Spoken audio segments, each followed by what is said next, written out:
Hello, bakers. My name is Mark Floerke, and I'm the Baked in Science podcast host for Bakerpedia. And this is your Wisdom Wednesday. Today, I wanted to talk to you a little bit about gluten-free. And so to do that, first, I think we need to start off with gluten. Now, gluten is a substance that is made up of two proteins. And these proteins are called glutenin and gliadin. And combined, they form a kind of chewy, elastic, stretchable, resilient network that makes these scrumptious things that we call bread, for example, right? And it's also, of course, used in cakes and muffins and things like that too, and croissants and danishes and all these lovely things. It's what gives it texture and structure. Glutenin and gliadin are proteins. Proteins are made up of amino acids. Our body needs amino acids to be able to turn them into other amino acids or other proteins, really, to form muscles and organs and renew your skin and all these things, right? So they're very important to us. However, gluten represents a challenge for a lot of people. It is not a complete protein. In other words, it doesn't contain all of the amino acids necessary as building blocks for our body. So it's a little bit difficult to digest. We can actually only digest about 40% of it, so to speak, right? It's got what we call a digestibility score of 0.4. Whereas things like egg white, now that is really good, healthy protein. That has a digestible score of 1. We can digest 100% of it. It's got all the necessary amino acids. So that's kind of where we start from a little bit. So as I've mentioned, gluten, which is formed from the two proteins, glutenin and gliadin, can be difficult to digest for some people. So we have a lot of people who are gluten intolerant. That is, that they have difficulty digesting it, they get upset stomach and all kinds of other things perhaps associated with it. Then on the very tip of the spear is celiac disease. Celiac disease is an autoimmune disease where when the body encounters gluten in the gut primarily, it essentially starts attacking itself, is a layman's way of putting it. So it is very painful and discomforting and very difficult for a celiac to also then get good nutrition and digestion.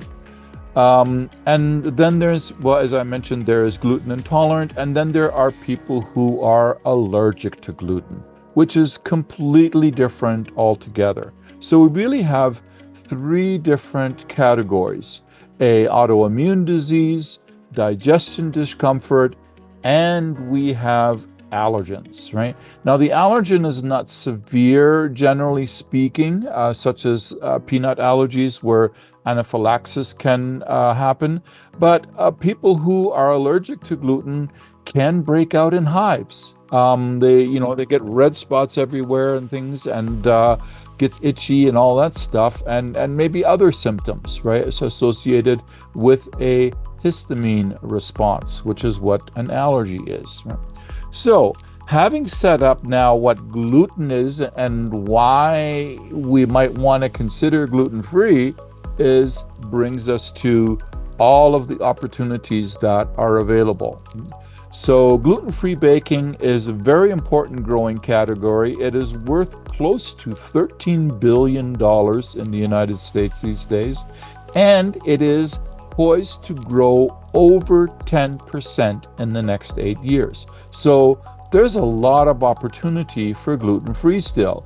It grew tremendously in the early years as celiac disease was becoming more well known and people started discovering gluten intolerance, and then of course various other books that came out talking about this. So there's on a commercial level, there are enormous opportunities for gluten-free.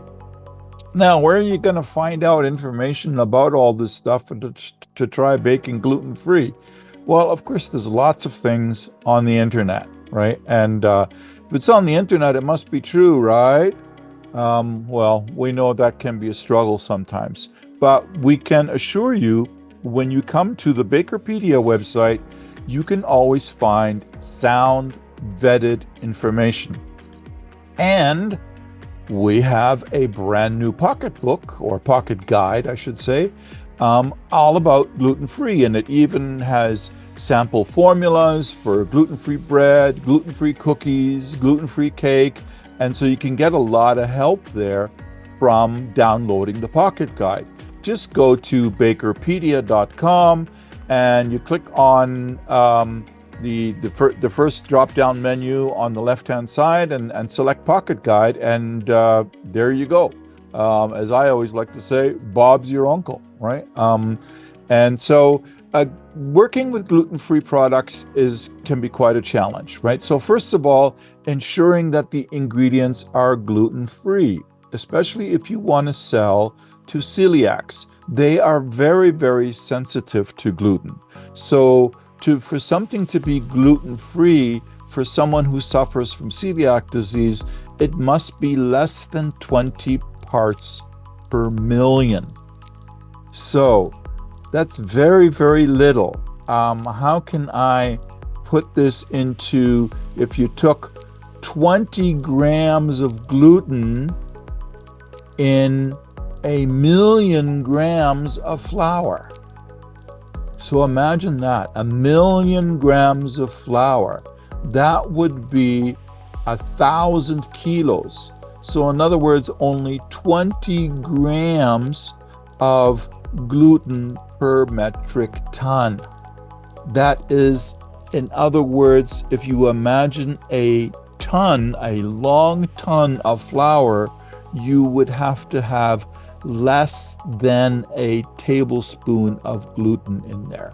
So it's very, very little, right? If you imagine spreading that out now, if you turn that into a pound of flour, it's a little bit, right?